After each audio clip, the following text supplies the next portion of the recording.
Hey guys, welcome back to the channel. Today we are out at beautiful Panama City Beach, Florida, Shell Island, our favorite spot, Jet Boat Cove. We have a really great video ahead of you today. We're going to talk about anchoring, specifically how we anchor, anchors that we choose, what we recommend. And good news is, JetBoatPilot is now partnering with West Marine, which means those anchors we recommend are now available in the JetBoatPilot store. So we'll put a link in the description below to show you how to get a hold of the anchors that we showed today. But let's talk about anchoring real quick here. When you go to the beach or any other spot that you want to take your boat, most often you're going to want to throw anchor, hang out with your friends, grill some burgers, do some water sports, whatever the case. It's really, really, really important to know how to choose your anchorage, what anchor to choose based off of your boat size, how best to secure the anchors. A lot of times that's driven by the bottom, what kind of materials are on the bottom. Today we're going to talk about the most common that we recommend 99% of the time, sandy bottom. For most people, that's what they're going to encounter at their favorite spot. We recommend 2 anchors, which we sell as a bundle, so you don't have to think, just pick it, put it in your cart, it's all done. First and foremost, the most important anchor, the best choice for anchor that we recommend, fits 95%, 90% of the jet boats that we deal with and many others, is the Fortress FX7. This anchor is a 4-pound aluminum anchor. It's a fluke style anchor. It is the best in the business by a lot. It's a very lightweight, but it hooks fast, hooks strong, it doesn't slip. You can throw this on any sandy bottom, even sometimes on grassy bottom. I throw them on grassy bottom quite a lot. And I've never had one come loose on me. Strong winds, gale force stuff blowing up, storms happening. I've never had one break loose. We use this for our bow anchor. It's the Fortress FX7.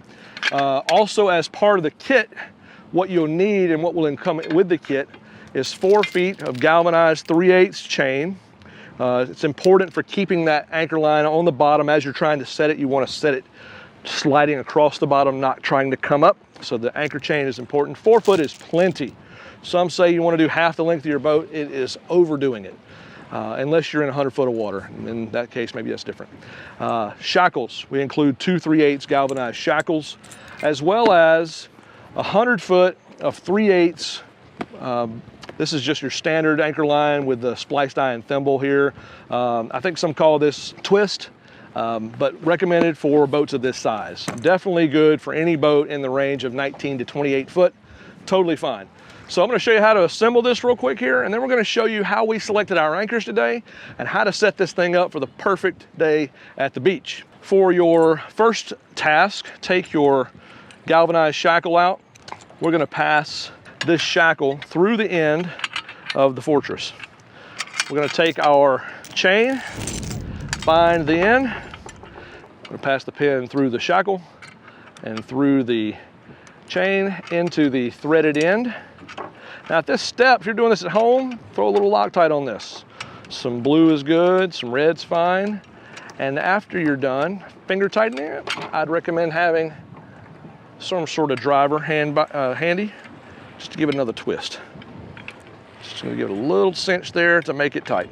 All right, so you're not losing your anchor on the bottom. That's an expensive anchor. All right, next, let's set this down. Take our line. It's gonna come out of the box like this with a zip tie. You're gonna see your spliced eye on the end here. That's what we're gonna connect to the end of the chain. Take your second shackle, comes with your kit, pass it through the eye. Gonna take the chain, overlap, thread it back into the threaded end of the shackle, tighten it down. Take your driver, give it a good snug. Again, some Loctite if you got it. All right, so now we are fully assembled. Now some ask how to tie this or how to wind this. I typically don't wind it. I just feed it back into the locker so when it comes out it's not knotted. So I'll show you that. Some have asked the question, do we tie this line down into the tie point there at the bottom? We don't typically because we never get to the end of it. You can if you'd like, but most times we tie our anchor off to a cleat. When we're actually mooring, we feed off 50 feet or so of line and we just moor it tie it to a cleat. So feed off your line into your locker like this. Naturally, I did it upside down. so it's not going to work well. All right, so we've taken our rode out of the box, made a huge mess, huge knot. Took me 20 minutes to untie it. Hopefully you don't make a knot out of yours, but once you get it all unknotted, untangled, lay it all on the floor, completely untangled. Next step, take the end of your line. We call this the bitter end. Just take it and throw it in the anchor locker. Nothing else is in there right now, it's just the anchor locker. We're gonna take all the line and lay it in like this so that it doesn't knot itself up coming out.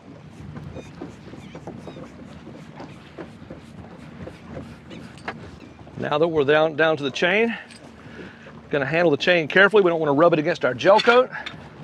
We'll feed the chain down inside the anchor locker.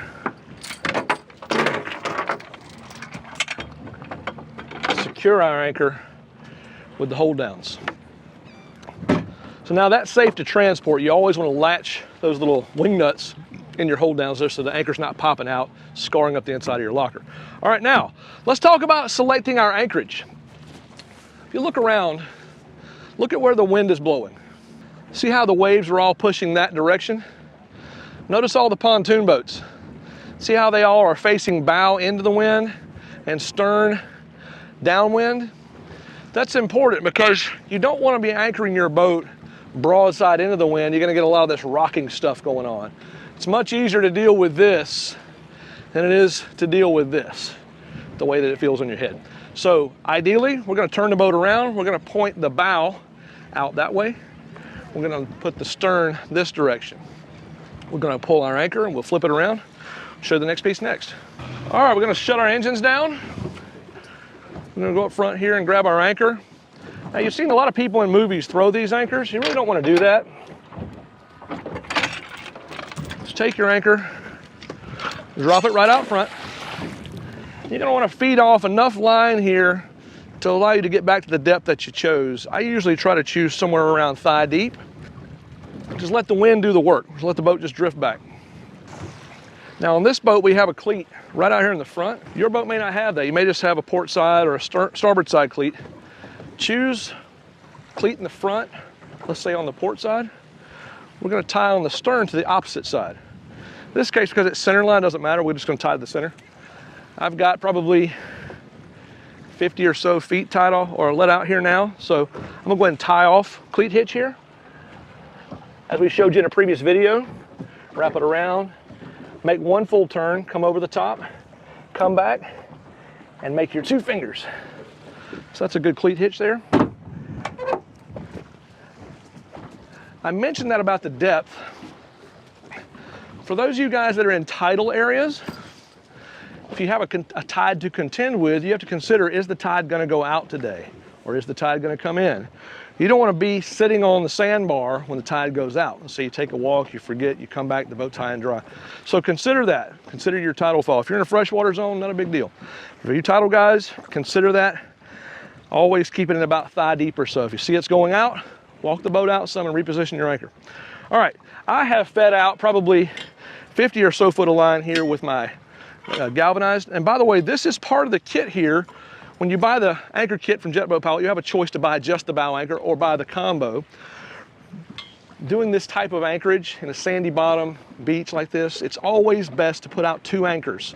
The reason why is you obviously want to secure the boat so it's not moving, but you also want to secure the stern so it's not shifting sideways.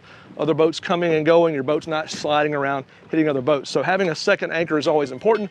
We recommend this 5.5, 6.5 pound fluke.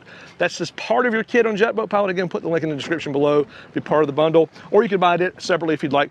This anchor is great for most every boat Yamaha makes, including 19 footers. If you want a bow anchor, this is a great bow anchor. If you have a Sea-Doo switch, great bow anchor. For this size boat, you need a little something bigger. That's why the Fortress is there. But anyway, all right, so let's go ahead and throw this out. I usually hand carry this.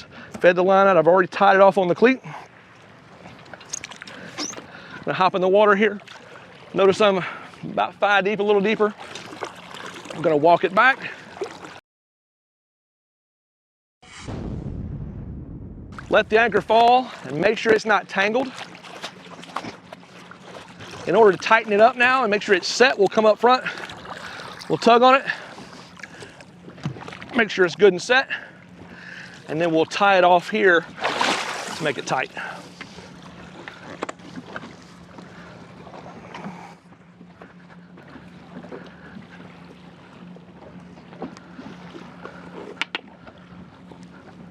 Well, there you have it.